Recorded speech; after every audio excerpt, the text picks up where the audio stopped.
right. Hello and welcome to another Star Wars Unlimited podcast with the Nordic Takedown, video podcast now, I guess. Uh, and it's me, I'm so humble, and it's episode 98, I'm pretty sure. And we're joined here with the very famous Sip, who needs no introduction. Yeah, hey, hello everyone. Good to be back. Where's your catchphrase? My catchphrase? I don't know. I keep telling Beton that he's better at the game. That's kind of my catchphrase. And it seems to be making less and less sense. I remember when we arrived in Poland, because we arrived at the same airport because we're like flying from there to Tilburg, and yeah, when we were saying goodbye to each other, I said something at the end like "You're just better as always," and he was like, "We're just laughing at that phrase every time." So yes, there is that. Yeah, he doesn't have many wins against you in tournaments in the lately. Like maybe lately no, but like to be honest, like I always like we play very similar decks, like almost always like it's like exact same 60. So like and we are like both good at the game. So Oh, really? I feel like it's just kind of coin flip, and I think it's just variance when it comes to like who is winning and who is not. So like to be honest, like maybe like next like 3 or 4 times I will face off against him in top 8 or like any big event like that, I'll just lose. So Yeah, I'm pretty sure you would have lost the mirror at Galactics. yeah, maybe I can definitely see that. I remember we were practicing the Talsin, and when you and I faced, it felt 50-50, and when I played Beton, 10-90. Yeah, yeah, he played a lot. Yeah. Like that's for sure. So like I remember him practicing. Like I saw him every time at TTS or like Karabas, like just farming the 1,000 games. It was it was a lot. I was just constantly saying to him, it's gonna be a lot of Talsin. Look at the data, and he's like, I am half of it. And I was like, you can't be half of it. And it's like, yes, I am. Yeah, I think he was like Yeah. he was playing a lot, but yeah. Anyways, that's just how it is. And to be honest, like if I think he also like blundered a little bit in the Netherlands in the top 8. I think he should have won the third game, but he just like didn't use the ECL properly with the red 5. Like he should have just instantly red 5 the ECL my red 5 and just kill it, but he didn't. So that probably lost him the game, and yeah, that's just how it is sometimes. Like there's one of those parts like of the big events like that, especially like the events that take place over like couple days, that it's kind of hard to play at high level, like very high level, especially like during those later rounds. Yeah, for sure. And for people who haven't figured out, we're going to talk about the Tillburg Sector Qualifier. That's going to be the main topic of today. We're going to cover the Sector Champion, which is Sip. He finally won a final, a big final. He's won small easy PQs in Poland and managed to be a great choker in Lille and Bilbao, but now he's here. Great choker. Oh wow, yeah.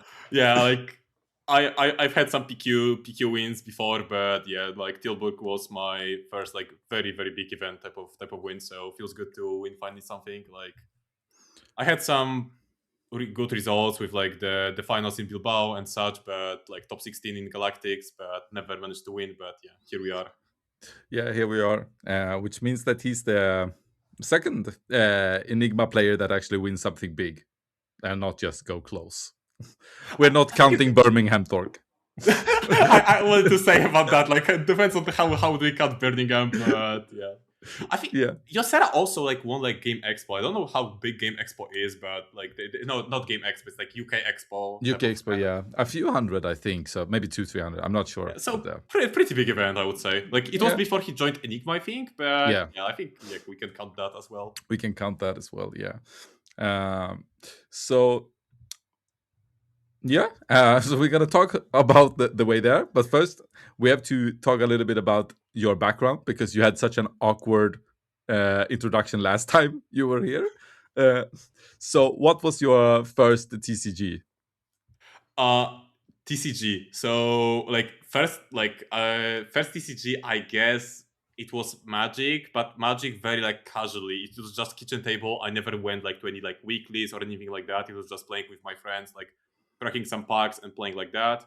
I played uh, when it comes to like card games. My very first card game was Summoner Wars. It's one of those games that probably no one ever heard about. It's not even like TCG. It's like LCG. I think LCG? that's how yeah, that's how they call it. Like where you like buy like build decks already. Like you know what is inside the pack. So I played Yeah. that, and that game was a lot of fun. It was like the thing that made me play card games. And during the second edition, I actually met Beton. So Oh, it you was know like each it was other before. Okay. Yeah. we actually, so in Summoner Wars there was like an online app, the official app, and we just randomly found each other there. I remember actually because I remember that quite well because we got matched at like an online tournament, and I remember I had to win one round to make it to the next round, and it was game against Philip, against Beton. He had actually a different nickname back then. He had like a Voltoir or something like that. That was his nickname, I think. Voltoir? And Voltoir, I think like that. Like I don't know, Oh, like something I think random. he used that on the TTI League sometimes, Yeah, right? I think he used it at the start of Unlimited as well, but yeah, then he Yeah. switched to bet on like pretty much everywhere. But yeah, I remember playing against him, and I remember we had a situation where I was like, this was like a very terrible matchup for me, and I was like, okay, this is I am in a very good position after I make this move, and there is only very small chance that he has like this stupid one silly combo that he can like if he has those specific cards he can win. But in my eyes back then, it was not a correct way to play this matchup from his perspective because he should have win the value war of that type of matchup. But it turned out that he had the combo, all 5 cards, and he just one shotted me, and I was like, "What do you mean? Like, how can you be so greedy and play in such Yeah. a way?" And now it kind of makes sense after I learned how Beton is. So right now it's super funny to look at that tournament and at that game Yeah. against Clearly him the most because greedy member in Enigma. Clearly. yeah, like always like the most stupid silly combos. Like he's all about that. So that was fun. That's kind of how I met him back then. And my first TCG was Destiny. I guess like Yeah. I don't know if Destiny is like even like considered TCG because there are dices, but I guess it is because we have It like was random boosters. it was called Star Wars Destiny collectible card game, so it Yeah, was I think you can call that then the TCG, and that was like a TCG where I actually like took part in like tournaments.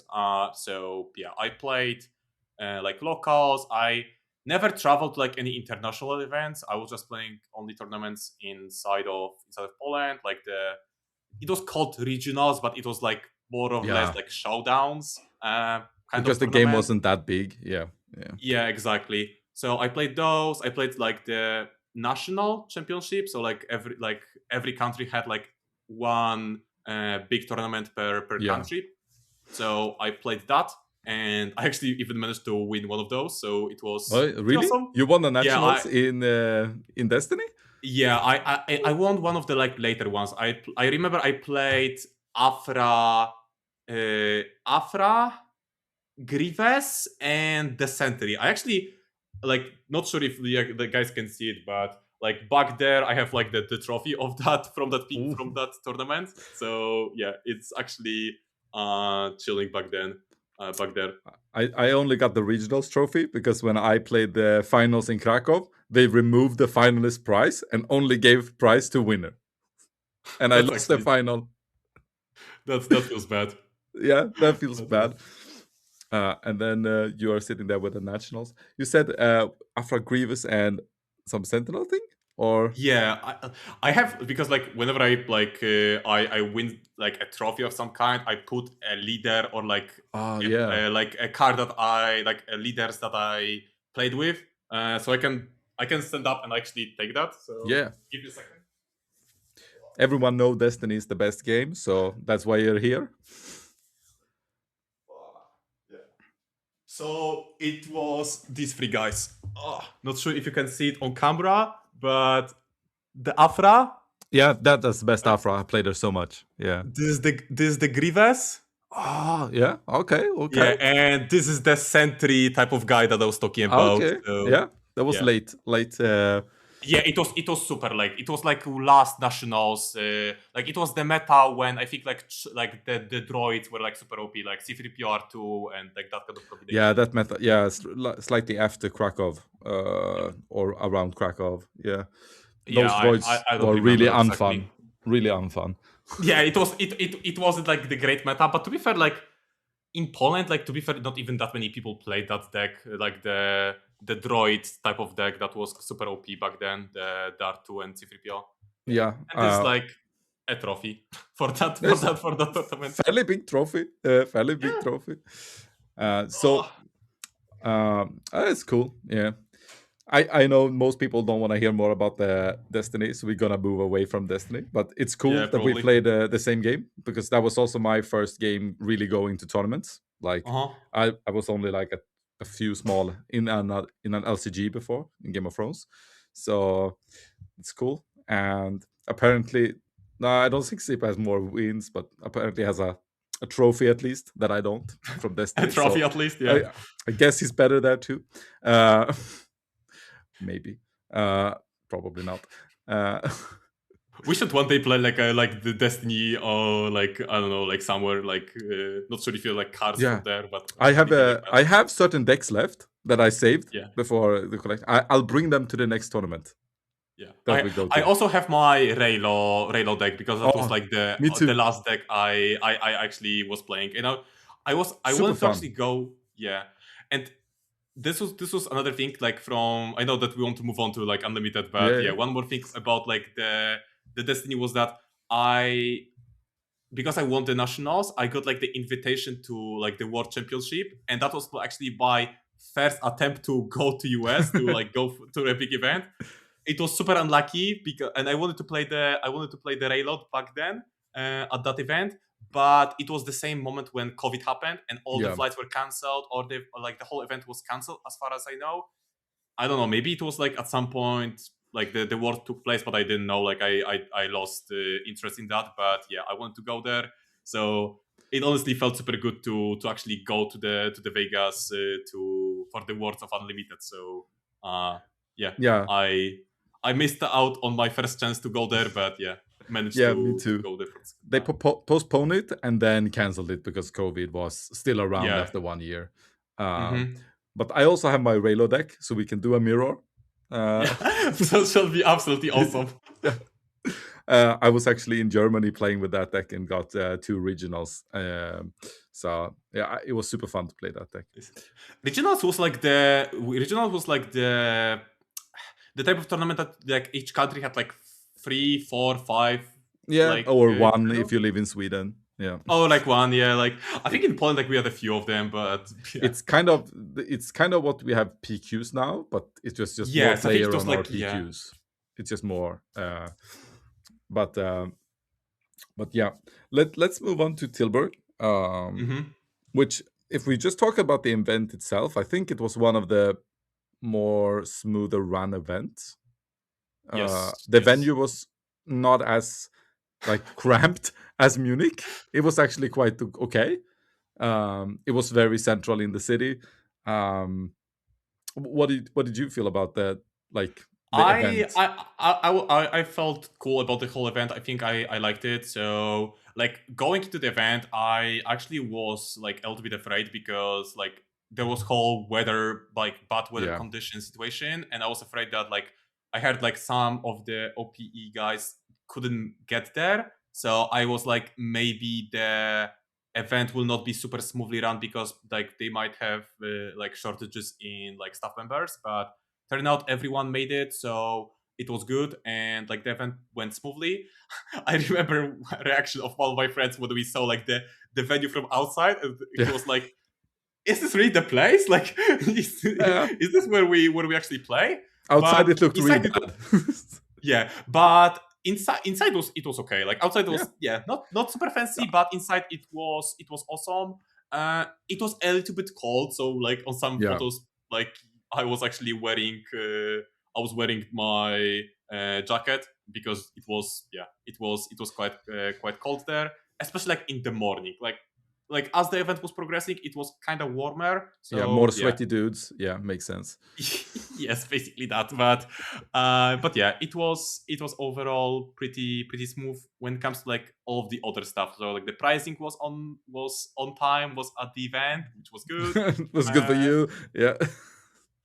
I mean, like good for everyone because like in Bilbao, like so many people still are waiting for the black packs and such. So like I don't Me, know, like I'm yeah, me waiting for too. Like everything. I Yeah. know like the guys from Spain, like a lot of them already got them, but yeah, outside of the Spanish community, I don't know how many people managed to get them. Like we are supposed to get them eventually, but yeah, hopefully before rotation at this point. Yeah, like I was picking pose because I was thinking like maybe play Hantu ECL this set. No, Oh, I guess nice. no. I He's guess gonna be no. rotated out. Great choice. Um, but yeah, except that the venue looked like somewhere like where you have like an arm, like a weapon smuggling. Rave kind of party. Maybe rave Tim's place. Uh, Yeah, teams play. Yeah, like actually at one point like someone flipped the switch or something like that, and then we all the lights switched to like purple kind of oh ish. yeah, that's true. That was in the I was day like, too. Oh, the hurt. I was like, "Ooh, now we are partying!" Yeah. Woo! Uh, So but yeah, no, it was run good, and I don't think it was that much of a line either for the price wall. And I think the reason why it was a line was mostly because melee was really slow during the whole event, and I uh-huh. don't think we can blame OP on that part. So Yeah, um, yeah. As far as like the prize wall queue goes, I feel like it was one of the shorter ones. yeah, Like I didn't have to stand there. Like I came there when like there was like no one basically. But I think in Munich, the queue was much longer, and I think one of the reasons why it was also shorter here is because like the events were ending at a different time. So yeah, like it was not like all the events ending at the same time, meaning like everyone has to go to the prize wall at the same time. So I think that also helped. yeah. But yeah, I kind of wish they would keep something for like for top 8 people because like yeah, How Beton came many Grogus did you get? How many planetary bombardments? to 0. How, I how many did Beton get? Planetaries? I don't remember, but I know that he took all of the like the Grogos and Plantaris that were left. I don't, No, I no. don't remember. The Grogus were. I took the Oh, last maybe Grogus. He Grogos got were no Grogus. already. That was Yeah, me. yeah, That maybe was no Grogos. Maybe he took just Plantaris, but I took like 11 HKs or something like yeah. that because what was left. I Poor have them shopper. somewhere here. So yes, there is that. Yeah. But yeah. So we're gonna go into a little bit more here soon. I think I should why we chose our decks because we were both there. The we were 4 people from Enigma going to the event. You bet on me and Tim. We all did pretty good. Tim went 5-3. He was 5-1, really close to get in, but he had only 90 minutes of sleep, so it was still fairly good. It Uh, was it was 90. I thought it was even less. yeah, he said 90, might have been 30. Like he looked really spaced out some places sometimes. I was like, when I Uh-huh. looked at him, sometimes I was like, that's how I felt in Vegas. Like, Yeah, it was crazy. I remember I woke up like Saturday morning and he was actually like supposed to stay at our Airbnb, but I woke up first and I see like his bed is like clean. yeah, Like I see that like no one slept there because like the towels and like things like that were like still like on the bed. And then like when Beton woke up, he told me that Beton like when Beton woke up, he told me that Tim apparently left and went for some party and like we all met him at the venue. I was like, okay, like that was like such a random thing that I don't know, at first I was like a little bit worried that like is everything okay with him or yeah, yeah. exactly, yeah. Uh, but yeah, other a pretty good performance. I went 7-1. It's pretty good day one. Finally, no 6-3. Was felt good, felt good. Even though day two was a little bit rockier. The one I did a sip day two from Lille. Uh, just lost. Win one and lose rest. That's actually not true because in Lille I had one X0 at 1, Yes, so it's not quite that. not quite as bad. Yes. You had a better day one. I had equally bad day two though. So it's a little bit poorer. But I was 12th going into day two, ended 33. Was a little bit unlucky because there was prices of 32. So, but won the Maditalsin showcase at least. So This. second the showcase won. Um, one more than Beton, I guess, because he only had the Talsin. So Yeah, only 1,000. Like yeah, it's super funny that like for some reason like every time Beton like we play the same deck, so like every time I am somehow like above him in the bracket. yeah. Or But like someone else, like in the Milan, I think there was someone else who took the jungle showcase, but yeah. yeah, there was yeah, because in Milan they counted like the one who won it all, right, or something. Yes, I Yeah, think so. it was a bit different. But yeah, so I chose Maditalsin basically because I don't really enjoy playing any of the other meta decks. Like Talsin wasn't really meta, to be fair, but Piet Red is super boring. Hunt ECL doesn't really work for me, and I knew I would not win many mirrors versus you guys, so no point. Um, and then Joda Data Vault, super boring to play. Han 1, even worse. So then I have to pick something else. Yeah, And to be really honest, terrible. I think Talsin do pretty well into all of those decks. So I think it was a good choice. Like, Yeah, I actually like. I remember when you said that you are playing Talzin like for real for the sector. I was like, why actually I am not playing Talzin? Because like it seems like a very good pick for the field. Like I like underestimated like how Talzin is doing into Yoda. I thought like the matchup is very bad for you, but actually it turned out to be somewhat okay. So yes, there was that. And yeah, I think Talzin was like a very solid pick for the sector, and I think she might be still like with Hantu probably still rising in the popularity even after the sector. That's at least what I'm expecting. yeah, I think so. Like, she's surprisingly good into Han 1 and actually quite good into Han 2 ECL if they don't go super space. We'll discuss that later.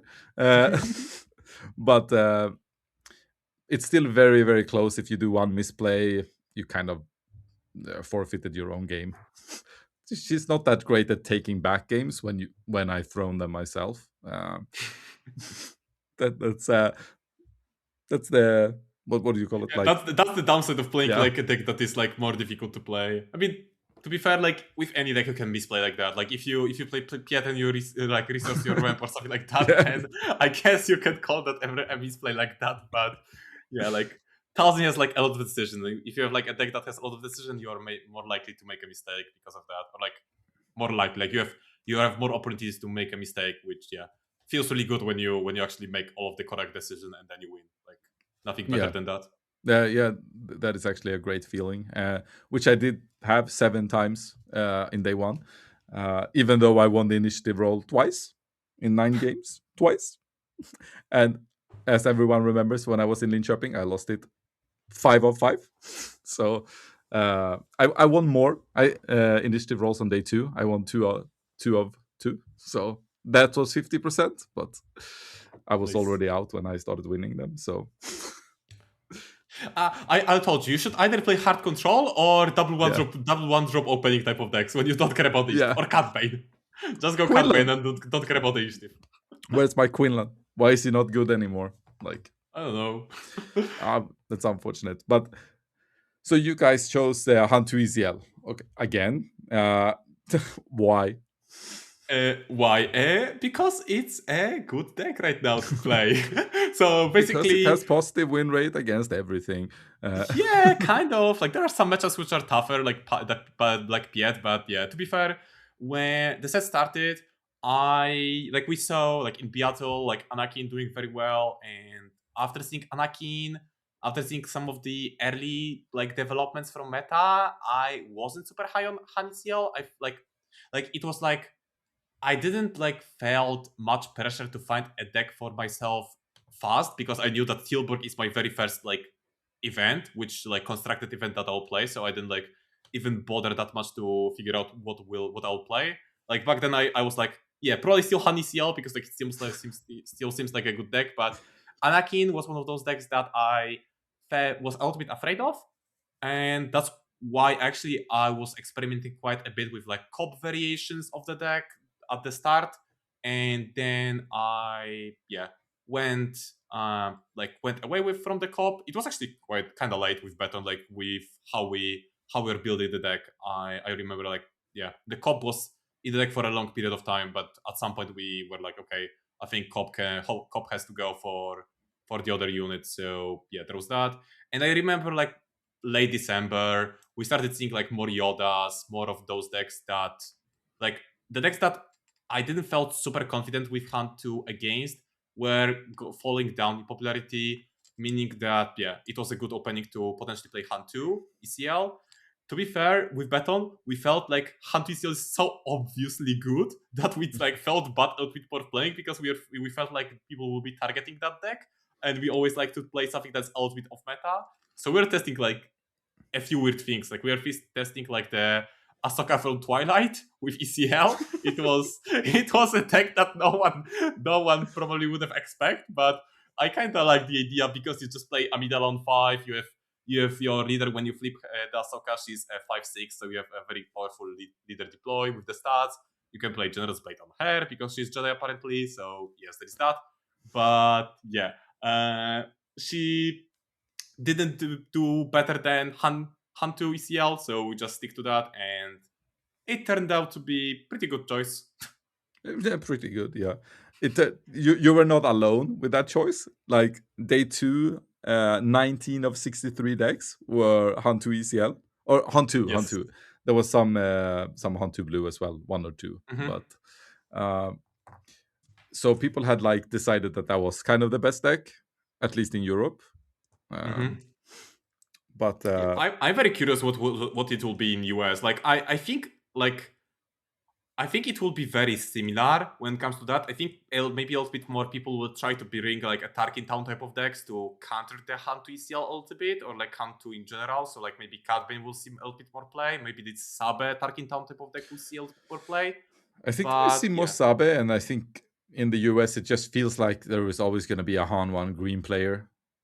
That's just there are a few of those for sure. Yeah, and like and they don't play Tals in there, so yes. That's also I think back there, but honestly, like I feel like the Tillburg meta was like very like textbook like example of what I was expecting meta to be. So Hunt 2, Yoda, Pietz, and the rest kind of. So like Anakin's Hunt Green and decks like that. I faced every meta deck except Yoda during the event. Actually dodged all Yodas, but played versus Hunt 2 quite a few times. Anakin, Piet, all those fun stuff, and Han 1, my EU deck. But I won twice, so yeah. I mean, like which are kind of the decks that you probably want to face. Like you didn't face any like blue-green villainy decks. One. That's why I went 7-1 and not 8-0, obviously. Oh, okay.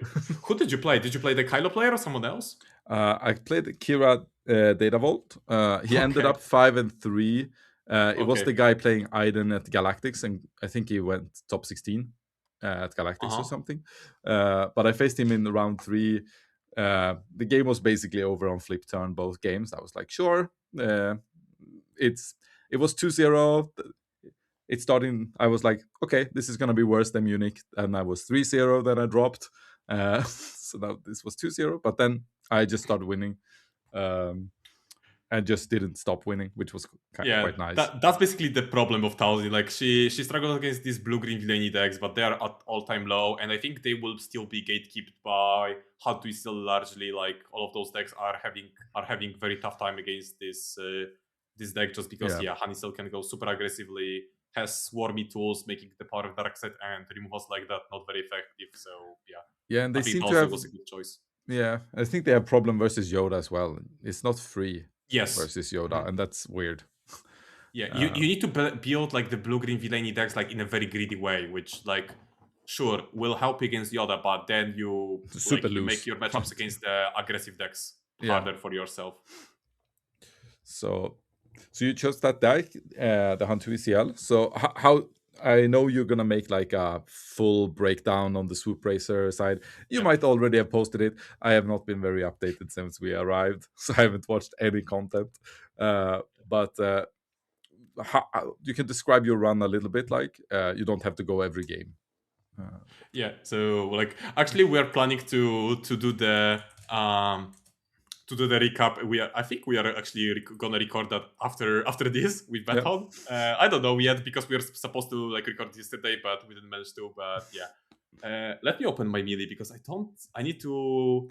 It's quite a few games. Quite a few. Yeah, what I even played because I don't remember exactly. Like I remember at the start I was playing Anakins. That's I played 2 Anakins, and against Anakin I remember I had initiative, like Grogu being super good into that matchup, like kind of standard thing. Just against Anakin's all about like good trading, dominating the board before 5 resources, and yeah, I was able to do that in both games. I played against Han Green player, and that was like a very tough matchup. I remember it was 1-1, and then in the third game, I was like hanging on like 2 HP for like 4-5 rounds or something like that. So it was like crazy difficult to survive. But yeah, I managed to win that one. And then it was like Han Blue, Saboteur in Town. The Saboteur in Town was game on stream, also not super easy. Under Han Green. Piet. Against Piet, I had like a very funny interaction because I went for like our strategy against Piet, like going into the event, we knew like Piet is not a great matchup. And what we found in testing was going space against Piet early in the game is actually good. So we really like the idea of going like 2-drop turn 1, turn 2 Poe Pilot, attach the Poe Pilot to the turn 1 ship, go face, and then on 4 resources play Luke Pilot on the X-Wing that Poe created and go even more face. So we have very aggressive opening in space. And because you are in space, it's hard for them to ramp with Technician because they have nothing to attack into. So this was like a strategy that was working well for us. And speaking of that Technician thing, I did exactly this line against the Piet player. And what he answered with was on 4 resources after I played the Luke, he played Confiscate on my Luke with the idea that he wants to put the Luke on the ground so he can attack with the Technician into that. Yeah. And I was like, actually, no. I'll actually kill my own Luke. I'll not put him on the ground. I'll just let him go to the discard because it's a May trigger. So I allowed him to go to the discard because if I let him go to the ground, he would attack with the Technician into that. He would have like the 5 resources, 4 of them being ready. So he can flip Piet and he can play like a capital ship, like Invisible Hand or Ruthless Raider, which would be terrible. So I was like, maybe no. Maybe I'll just allow the Luke to die, which is kind of funny because I never had this type of situation. But yeah, it's basically there because you get him on ground usually. So yeah, like obviously, like by default you move him to the ground. Like that's the main feature of the card, and like that's the reason why we play Luke in the deck instead of like other pilots, because you could play like Chewbacca, which is like more kind of high risk, high reward. But with Luke, the thing is that even if the opponent has the upgrade hate, most of the time you will have the Luke on the ground as a unit to like still put some pressure. And sure, maybe he's a little bit weaker right now with all of the 2-4 units in the meta, but that's the thing about Hunt 2 ECL right now. This deck has actually quite a few pink abilities. So it has like Red 5, Masterpiece, Heroic Arc 170. All of those units can finish off the low HP units. So even if the opponent like attacks with their 2-4 units into the Luke, they'll have 1 HP, but then you can finish them off with one of the pink effects, which is kind of crazy to think about, that Hunt 2 ECL is now a deck that has a lot of pinks. Yeah, that's crazy to think about. It's definitely nothing I associate with it. And I would say about that Luke play, 9 of 10 players would just move it to the ground because they would probably feel like because they feel like I lose value. Like but they would lose a lot more by moving it to the ground. But like I think most people just move it because why would I kill my own unit and then get really stopped? Yeah, figuring out like those out of box situation, like it's really difficult, and it's something that is very tough to prepare for because, like I mentioned, this was like very first time ever I had this type of situation where I was actually killing the Luke. I had to even like double read the card. Can I actually do it? Because I never had this situation. And yeah, it's May trigger, so yeah, he's dead, I guess. But yeah, like finding those like tight situation, like that's what you should do. Like, and there are like so many of those examples. I remember in last round of the Swiss of the on the day 2, it was the game that was deciding on whether or not I'll make top 8. So Yeah. I was playing the hand ECL mirror. It was 1-1. My opponent had the initiative, and he opened with Grogu. And it's not a great situation. I was after Mulligan, and after Mulligan, my only turn 1 plays, all of them were dying to Grogu. I had Red 5, I had like Luke Pilot, Constable, nothing that's well into Grogu. So instead of playing one of those turn 1 plays, I just claimed the initiative. Save a card. Save the card, but my idea was maybe I top deck the cohort and I can play cohort to kill the Grogu, and guess what? I top deck the cohort and I killed the Grogu. So I managed to kill the Grogu. Play. What a bet on play. I mean, I have to, like, sometimes you have to play your outs, and that's kind of it. Like, you cannot like when you play enough, you kind of know like which lines will just lose you the game, and sometimes like not playing anything will be just better than playing a card. And it's kind of like this situation, like you technically lose value because you didn't develop the board. But if you think about it, playing a unit that will just instantly die to Grogu next round, it's not really developing the board. So no, it's actually making his board better because it heals Grogu. Yeah, exactly. So I went for the cohort, and funnily enough, the second card that I top decked was the Timely Intervention. So I top decked that card, and Timely was super crucial because he went on turn 2 Heroic Arc with Han's ability to kill to kill my cohort. I claimed, and on 4 resources I went Timely Intervention from hand with Red 5 and killed the Arc with unattackability. He played something on 4, but I actually managed to come back to the game with those lines. And the reason why I especially mentioned the Timely Intervention is because I sided out the Timely for game 2, and I was like, I think I want to side it in for the game 3 because I want to side out something else, and then it won't be the game basically because maybe that cohort wouldn't be enough, and that's the fact that I had an option to save the ECL for later allowed me to then ECL record later or something like that. But it was crazy. That's pretty crazy. Like, if I were the Hunt 2 ECL player in that situation, in his side, I would be so mad. Because if I play Grogu as Hunt 2 ECL and the mirror has to claim, you've almost won the game. Yeah. In most cases. Most cases, right? And he missed the top cut, right? Because of that loss. Right? No, he made the top cut. Oh, he made it anyway. I was actually paired up during the last round. He actually said, do you want to take a draw? And I was like, no, because if I take a draw, I'll definitely not make it the top 8. So I was like, sorry, how about no? So how about no? Play for seeding. I don't remember what he ended up playing. I think he lost in top 8 against something. I think he lost against one of the Yoda players. Probably, Yeah, I think he lost one of the Yoda. And but the game against him was crazy good. So that was that. I faced off against like some other players. I lost to Jadimi. He's sub at Arkin Town. It was a tough matchup. I remember after the games, it was kind of funny because he said something like, I had like 3 outs to kill you at the end. I had like Hand Pilot, Ferocity, and like Plokun. And he said like, you played a lot around like every card out of those, but it was still not enough. So it was kind of funny that he said that he had everything in hand, and I managed to play around everything, but not good enough apparently. I lost to a Yoda player who twice went Generous Blade, and I just didn't have anything to answer that. And like when Yoda plays like a Kelleran back on what was that, on 5 resources, it was pretty hard to deal with. So it's hard to rush his 33 HP base then. Like actually it was close because it was a 2-1 game, so I won one of those games, and in the 2 games that I lost because he played Blade, and twice I lost because of the 2 damage. So I was like hot shot out of like if I had the hot shot I would have had lethal, but I think that's not good enough. I think it's kind of cool of the Yoda player because Hunt 2 ECL is pretty good into Yoda, so he did like a bet on play. It's like if he can't deal with this, I'm just gonna win. Like, and if he can, I would have lost anyway. So I think it's it makes sense. Like he made some changes to the deck because he played Ganges. I think he played more Yaddles than the usual Yoda build because like most of them play like one Yaddle, which Yeah. actually I think Yaddle is like a good card. Like I Yeah. think Gong is also a bit overrated in Yoda. So there is Yeah, that. because Yaddle has And has the also, restore. So yeah, I agree.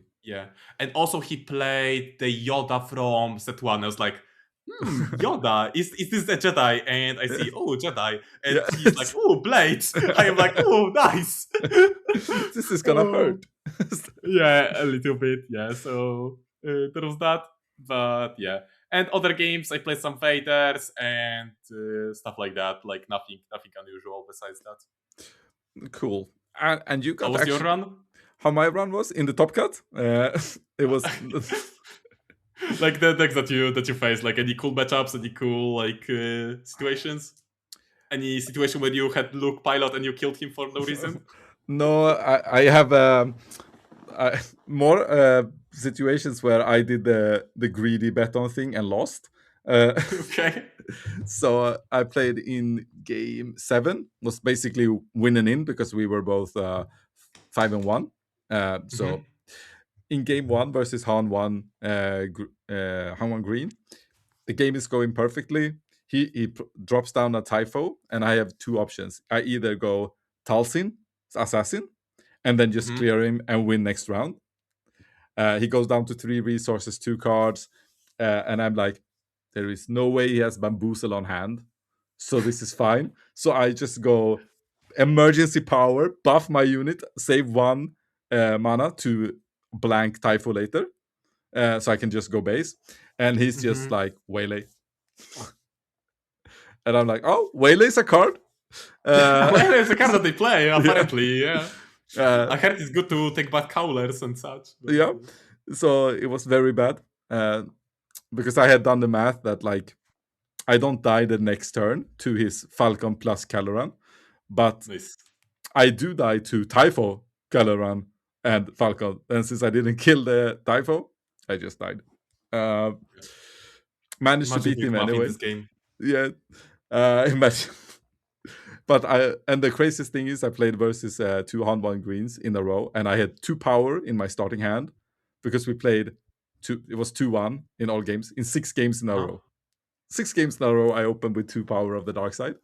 So I Yeah. just removed first unit, and they're like on the flip turn, they were like, "You can't have another power." It's like power. Well, I might. I might. And in the third game versus the last Han 1, when I was 6-1, he's like puts a big Radus, puts a Chewbacca on it. I think, yeah, Radus Chewbacca. Okay. I was like, for Any lightnings? and I was like, no lightnings, and he's looking at my trash like C2 no disintegration. And I'm like, yeah, and here's the third, boom, Talsin attack, kill it. Nice. Yeah, no disintegration also works. I guess you take a lot of damage back, like you can wash Yeah, your but I leaders just left. attacked with all the units. I had like 6 small units, no big units. Yeah. And then when Talsin last, and he's like, I guess I killed Talsin. It's like, Yeah. I mean, yeah, better better than like taking the like yeah. 11 or whatever that is Yeah. next round. So Yeah, I had like 7 HP left, so yeah, a lot better. So that was good. I had some oopsies where I was trying to kill Nemec, and people like, he's hidden. I was like, fuck. Like, who printed that card? He's good without hidden. yeah, Like, yeah, there are a few ways how you could nerf him, but yeah, like that's what we have. yeah, Like there are actually like the quality of like 2 drops is going like I don't know, kind of crazy. Like yeah, today they spoiled like the bunny assassin type of card, like the yeah, 2 mana 3/1 shielded. Like what do you mean? Like this card is absolutely OP. yeah. And I was like, yes, Talsin, yes, only 1 HP. It's like, Yeah, like for look, that's a super clean kill. But yeah, like 3/1, I think it's like also overwhelmed. Like it yeah, has like the double aspect restriction, but yeah, but like yeah, it's if you just play that yeah, color, crazy. like 3-1 trade into almost anything. There's only one problem. It's a blue card, so you need to play a blue color, which is not a good thing. Not your favorite thing, yeah. You only play Yeah, green. not my favorite thing, I would say, but yeah. Like, I guess all of the blue green control enjoyers will have fun with that card. Yeah, most likely. Yeah, other than that, it's always fun playing Talsin because when you see the opponent and they are always talking loud, like you could have that or that. So they are always thinking, does he have Tyrannus or does he have Talsin Assassin? Like I do that's have both. always, yeah. And sometimes you just have both, and then like it didn't matter, but you took 5 minutes, sure. uh, and but it's the best thing is when they pick wrong and you only have one. It's like, Hmm. should I play Poe with 2 damage or should I just play Amidala? And they're like, I'll go Amidala, and like that's an assassin. I mean, oh, Amidala on 5. Okay, Yeah, yes. I was like, Amidala on 4, because if you play her on 4, then you can just kill her with 1000 for free, so yeah. yeah, exactly. Yeah, you don't do that usually. Um, Usually. Unless you like your Amidala to die, or yeah, you don't have anything else to play during that round. exactly.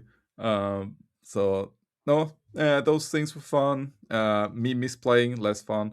I Less had my fun. the most awkward and sad thing was in my like last game before like I went out. I played Hunt ECL. Obviously, he went first in game 3 because I lost initiative roll. And Yeah, then of course. after Mulligan, I'm looking at my hand and I'm like, Granick only turn 1 play, no disintegration, only turn 2 play, meaning I will have no force on turn 4.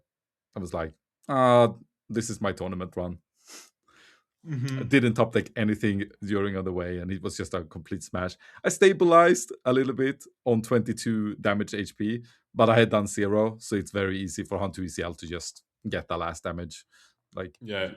Like, without Devastator especially, like, it's really tough to close the game. Like, with Devastator, you can actually get there, kind of, because, like, Devastator, like, 2 swings for Devastator is 18, yeah. so... So that was a little bit sad, but I was quite happy of just making day 2 after Bilbao and Munich. So um, Bilbao Next was time, sad. next time top 8, I believe in you. You do? I don't think so. Uh, Of course I do. Like, I don't okay. know what your next event is gonna be, because you said that you don't know that either. But yeah, Yeah, like, but next will be next another set. So hopefully at Talsin. Hopefully Talsin. Um, fully 1000. Yeah. we'll see. But you ended up winning the whole shit. How, did you enjoy your prizes? What did you get? I don't remember. I mean, I got like the Qui-Gons, like the top, like the for each like Yeah. spot in top 8. So like top 8, top 4, Thank finalist, you for champion. telling everyone what they already knew. Yeah, yeah. Like, I'm kidding. because I started to remember what I got. Like, I got the showcases, like this is something I didn't knew that I got. Like, I got Yeah. like the one showcase of each set 6 leader, so that was nice. I actually ended up paying for Uber with C3PO showcase. What? Really? Yeah, like, so we had to, like, because like we took an Uber from our, like, the place that we stayed to, like, the airport, and like, it was early in the morning. There was like a group of us, so I had to pay for that, and there was like some other thing that I had to pay for. So yeah, so I had to pay one person, and it was like, maybe you can give me a showcase, one of the like the C3PO showcase. I was like, sure, yeah. So yeah, I guess you can say that I paid with card. So Yeah. paying, Yeah, you paying paid with with paying card. with C3PO showcase for Uber, like, that's something you probably didn't have in your bingo today. No, I did not. Now I have to try next time. Pay with a showcase. Lamassu on I top actually, level yeah, part. like, I actually just managed already to, like, sell both of them. Labasuis and Trident are the only one that they have left. That's Yeah, so those are the showcases. Apparently, I'm also supposed to get like some sort of like uncut sheets, like yeah, the ones that were in Munich. So like, I yeah. feel the thing with address, and they are supposed to send it to me. I I don't know think you what that will will get be. 2 or 3 of those, something like that. Because I am getting one because there was one for top 60, one for day 2, I think, and then one for top 16, maybe. And I'm Okay. not sure if there was something more. So they're like I different. think no. I think that there were only like two options. So one for top 64 and one for top 16. I don't think there's Oh, anything they are special different. for. Okay. Yeah. Oh yeah, I don't think there's any different. I heard like some people got like some of the uncut sheets from for Bilbao. I don't know if that like I only heard Yeah. about that, so I'm not like even 100% sure. But yeah, I heard people getting Oh, you the should uncut have sheet gotten for that as well then, right? Yeah. yeah probably. And if it's like also top 64 for Bilbao, then I think I should even get that twice because I was technically top 64 in limited as well. Yes, unless you dropped, then I got the 64. Like we don't know. I Probably like not. who cares? Like I don't know. Like I care. the uncut sheet is actually one of those things that I might actually keep for myself because like I'm one of those person who like to sell everything. But uncut sheet is actually something that I might keep and like put it somewhere on the wall there. I don't know. We'll Yeah, see. We'll figure that that's why out you at some keep the point. trophies because you can't sell them. Actually, I had like I had an offer for the medal for like the sector medal, but Really? yeah, Yeah. yes. But medal, like trophies, like those are the stuff I will keep. I don't know what I'll do with the champion playmat. I might sell that one, but yeah, we'll see. You don't want to flex. I have my armorer. I like my armorer. As a fun fact, I can tell that I actually wanted to buy the Pau Participano playmat and just played with that for lols. Just because I found that playmat quite fun to have, and yeah, it's not the most expensive one, so I was like, yeah, maybe No, I'll buy not it, really. but yeah, like the guy who I wanted to buy it from already sold it, so didn't manage to Don't get you it, have? but Don't you have that one? I had it, but I sold it at some point. But now I kind of want it back. Uh, that's fair. That's fair. Yeah, makes Um, sense. Like I actually managed to but I remember in like set one, set two, I sold like my playset of Boba's, playset of Canix like 2 or 3 times. Like I was like consistently rebuying those cards because I was like, oh, actually I'll play this deck again. I was like, no, like there is no shot that I'm playing this deck, and then all of a sudden, oh, I'm playing Django. Oh, I'm playing Boba unit in the Django deck or yeah. something like that. I was like, what? Back to it Yeah. again. So the last thing we need to cover a little bit because the listeners will think we're stupid. Otherwise, there was quite of a sort of a scandal, I guess, at the tournament. Scandal or outrage depends. Like we were at the event, so it didn't feel like a massive scandal at the event. But I understand from talking to people that like the Twitch or if it was YouTube chat was going crazy a little bit. I have not double confirmed this. So this might be untrue. But there was something. It was a thing happening in the let's see semifinals between the Yoda Mhm. players. I should know this because I notified the judges. You should know this. I love that. I love that the way how you said that. But yes, like uh, but there was like basically uh, one player had an Obi-Wan on board, and the other one had like Typho and 2 Marines. He just went attacked with Obi-Wan and just killed it, like and put it in the graveyard, which just seemed weird on the stream. I thought because like, did I miss something? Because Typho only does 4 damage, right? So it shouldn't die. So me and a friend was discussing it a little bit about like this looks weird. This is like crazy. So I started like rewinding the stream a bit because like you always think that it's something you missed. At least I do because I don't expect people to maybe cheat or like it could obviously be a mistake, but like it felt like such a easy mistake for the judges to find as well. Like not no shade on the judges, but like so that's why I felt like it's probably something I missed. And then it's like, it doesn't look like I missed something. Asked some guys like, should I go and like tell? And they're like, yeah. And I was like, sure, I'll go. And after that, we also zoomed in on the Yoda players. Well, both were Yoda players, but the Yoda player that did this, because what was more outrageous is like he needed to do that to put something on top to play "You're My Only Hope" you're because only that hope was because you didn't have any other play. Yes. yeah, there was no other plays. We zoomed in, we looked to the hand, and it was a Luke, a Kelleran, home one. And what ended up happened was like he put the home one on top and played Your Own Hope and managed to also play the Yoda from no, sorry, the Obi-Wan from the graveyard because it was the only killed unit So it was like all of that sentence. He did have a play, even if he didn't do it. He could just have randomly played "You're My Only Hope." That is still a play, so he was not without plays. Um, so I Yeah, but it's notified. not something you want to do. No, not something you want to do. And he was quite behind on board. He had ramped, and the other one had not.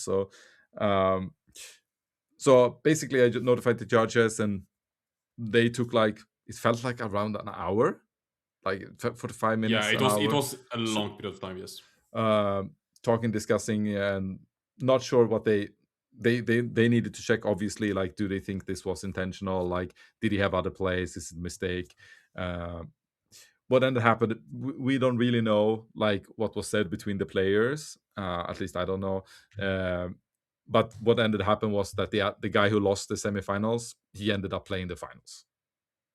So they basically decided that it was big enough for him at least not to play the final. Uh, that's all we know. Yep. And I think that's probably correct. Even if it was a misplay, it's correct that because it's such a big misplay and it changed the game so hard that, like, even if it was an honest mistake, you should not play the final. Yeah, I mean, he like Typho is a card that he also has in his deck, Yeah. so it feels a little bit weird that it went that way. But yeah, I think the decision was correct from the judges, and that's kind of it. Yeah, I think so too. And like, I know you can do misplays. Like, I think it's very likely that during my 12 games that I have messed up with a force somewhere with Talsin. It's not unlikely. Like, you are flipping like the force token all the time. Mostly I forget to flip it back when I attack with a force unit and have to say, like, obviously I have force, and usually they're like, yeah, obviously, because you attack with 3 force units. But mistakes can happen, but like, you have to be punished if they are too big. That's just how it is. Did you have anyone like making you like not get the force because even though it was like very obvious that you attack with like force unit before because you have something tapped on the board, or No, like no, during the sector, or no. Everyone was like, yeah, obviously. yeah, There was no, probably. yeah, there was like, it was fairly, like, I what to say, I remembered it fairly close to it. Like, usually, like, Uh-huh. when we were ending the round, it's like, oh yeah, I should go in with next round with force because I attacked with these, and Yeah, it, you're not the type of person. I have Tyrannus. I need the force actually, like because like whenever I actually because I was playing playing Thousand also myself before the Galactics and after the Galactics as well with Beton. We were like very often like, we actually were playing Tyrannus. And we still like have the token tapped, and we're like, I think we are supposed to have the force. And then we're like kind of walking through back some actions, and like then it turns out that we might have it or might not have it. But yeah. yeah. I think so, the play that usually messes it up is when you play Talsin's Assassin on Mm-hmm. 4, and maybe have Krennic or something left. You will not regain the force during that turn, so you will not go in on turn 5 with force. And that Yes. sometimes is like, I should have the force now, but it didn't really happen this tournament, and felt good. Not that I know, at least. Not that I know. Not that me or any of my opponents realized, so I guess that's good. But like, it's easy to make these small misplays, but when you're in the semifinals of a sector or regional or even PQ or something, I think, like, if you do the mistake, you'll get punished. Like, I don't think necessarily we have to shame the guy, but he's not stay the final, and I think that's fair. So yeah, and if anyone disagree, you can hate in the comments, because it was me who did inform the judges, so I'll have to own it. But yeah, before we end, do you want to plug something, Zip? I heard you coach like an hour a week or something. You have a An hour a week. Patreon that has like Yeah. 1 follower or something. No. Yeah, we have like one person on our Patreon, like the like Beton's wife and such. Biggest But yeah. supporter. Fun fact: she actually has the Patreon for free just because we want to have like an option to see it from the viewer's perspective as a fun Okay, fact. yeah.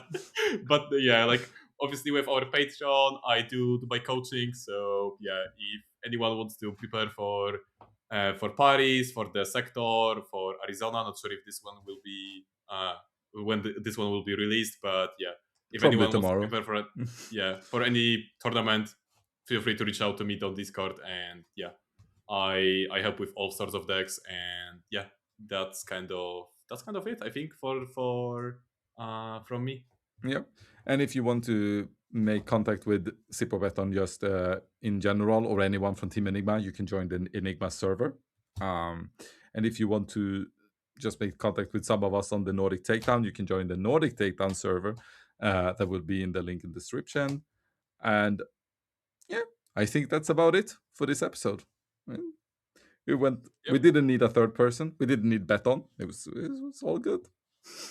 Oh, it was all good. Okay, so thanks everybody for watching, and yeah, And may the force be with you.